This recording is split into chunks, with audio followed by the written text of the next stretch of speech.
Hi,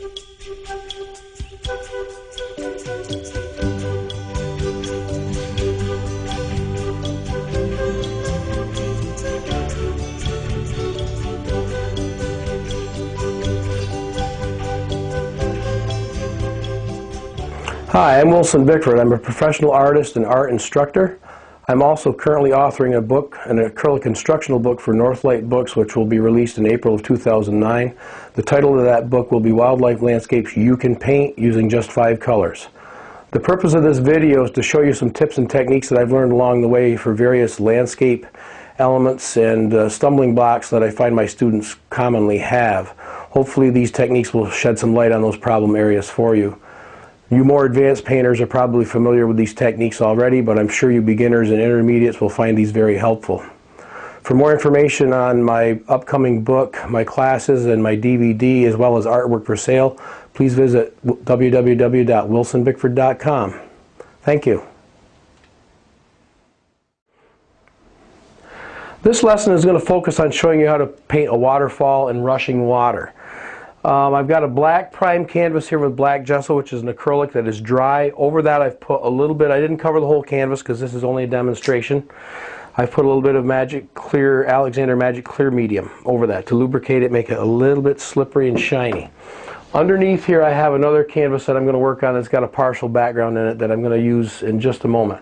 But I wanted to show you first on this canvas what my students tend to do a lot, and I did it myself when I started. Show you things what not to do to get a better effect. I'm going to use a fan brush, titanium white, and I'll add just a couple drops of thinner. I've got a thinner bucket here. I'm going to thin that down just a little bit. What you want to do is underpaint your water with a shadow tone. Now the dark will represent the darkest shadows within that, but you still want some sort of a bluish, purplish, gray shadow tone. You'll see that if I do that and I underpaint it with that shadow tone first, when I go back to highlight it, it gives me more definition, more detail, more depth. What happens is instead of leaving it like that, a lot of my students, let me backtrack here first. I'll show you what I mean. If I put white on the top of that, the white now will correspond and contrast against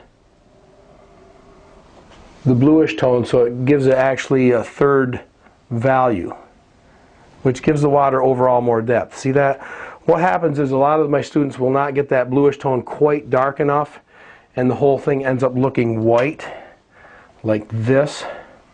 And you want to leave those striations in it. You'll see that the more I work this, you lose the black line effect through it, and then it becomes solid.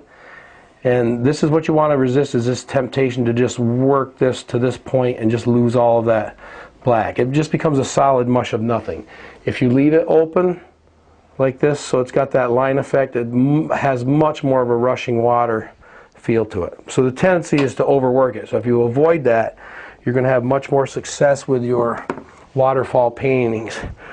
Now I'm going to backtrack. I've got a partial background started here just for a backdrop so it makes more sense to your eye.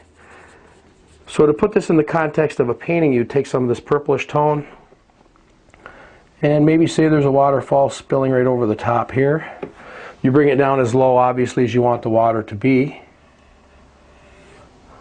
I'm going to put a wider one here and then maybe a little smaller one right next to it. It's kind of converging into the middle. So we've got two of them dumping in there. If I take my fan brush with the blue tone on it and do a scuffing motion like this, again leaving the black through, it's a very effective way to get a water effect in here. To get the feel of water, churning, moving water.